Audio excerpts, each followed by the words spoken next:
കർക്കിടക മാസം മലയാളിക്ക് ഏറെ പ്രത്യേകതയുള്ള മാസമാണ്. പഞ്ഞമാസവും ഒപ്പം രാമായണ മാസവുമാണിത്. പണ്ടുകാലത്താണ് പഞ്ഞമാസം എന്നതിന് പ്രസക്തിയുണ്ടായിരുന്നത്.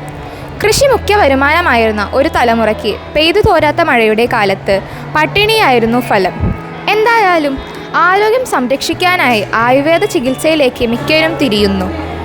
ഈ മാസത്തിൽ ഔഷധക്കൂട്ടുകളും അതുപോലെ തന്നെ ഔഷധക്കഞ്ഞി, ഔഷധ ഉണ്ട, ഉഴിച്ചിൽ എന്നിവയെല്ലാം ചെയ്ത് ആരോഗ്യം മെച്ചപ്പെടുത്താൻ പറ്റിയ സമയമാണിത്. കർക്കിടക മാസം എന്ന് പറയുമ്പോൾ നമ്മുടെ ശരീരബലവും പ്രതിരോധശേഷിയും എല്ലാം കുറയുന്ന ഒരു കാലമാണ്. രോഗങ്ങൾ വരുവാനും ചെറിയ കുട്ടികൾ, മുതിർന്ന എന്നിവർ പകർച്ചവ്യാധികൾ പിടിപെടാനുമുള്ള ഏറെ സാധ്യതയുള്ള ഒരു കാലയളവ് കൂടിയാണിത്. ഇവയെല്ലാം അകറ്റി നിർത്തുവാനും പ്രായഭേദമന്യേ ശരീരം മെച്ചപ്പെടുത്താനും ഔഷധക്കഞ്ഞി അഥവാ കർക്കിടകക്കഞ്ഞി സഹായിക്കും. നമ്മുടെ പഴമക്കാർ ഇത് ഏറെ കഴിച്ചിരുന്നു. ഔഷധങ്ങളുടെ ലഭ്യത കുറവും ഇതിനെപ്പറ്റിയുള്ള ധാരണയില്ലായ്മയും ഇന്നത്തെ കാലത്ത് കർക്കിടകക്കഞ്ഞിയുടെ പ്രാധാന്യം നഷ്ടപ്പെടുത്തുന്നു.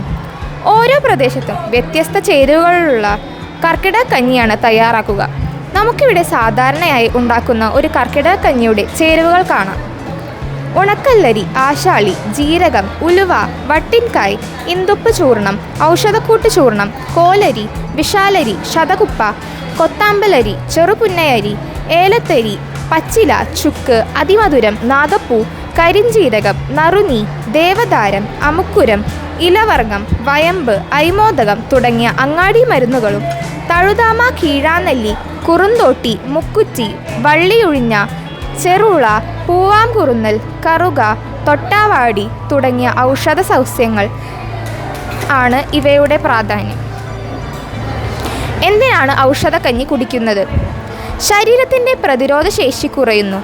പെട്ടെന്ന് തന്നെ രോഗങ്ങൾ പിടിപെടുന്നു സാധ്യതയുള്ള മാസമാണ് കർക്കിടകം. അന്തരീക്ഷത്തിൽ പെട്ടെന്നുണ്ടാകുന്ന മാറ്റങ്ങൾ നമ്മുടെ ശരീരത്തിലും മാറ്റങ്ങൾ സൃഷ്ടിക്കുന്നുണ്ട്. അതിൽ പ്രധാനപ്പെട്ടതാണ് ശരീര താപനില. തണുപ്പ് അനുഭവപ്പെടുന്നതും കർക്കിടകത്തിൽ പൊതുവെ നല്ല മഴയായതുകൊണ്ടാണ്.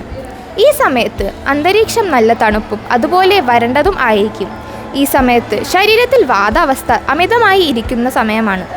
ഈ സമയത്ത് തന്നെ ശരീരത്തിൽ താപനില കൂടിയായിരിക്കും നിൽക്കുന്നത്. എന്നാൽ ചൂട് കുറവായിരിക്കുന്നതിനാൽ തന്നെ നമ്മുടെ ദഹനം നടക്കുന്നതിന് വളരെ ബുദ്ധിമുട്ടാണ്. ഈ അവസ്ഥകളെല്ലാം കുറയ്ക്കുവാൻ ഔഷധക്കഞ്ഞി നിങ്ങളെ സഹായിക്കും. പഴമക്കാരുടെ പാരമ്പര്യം നമുക്കും തുടരാം. Health is wealth. Thank you.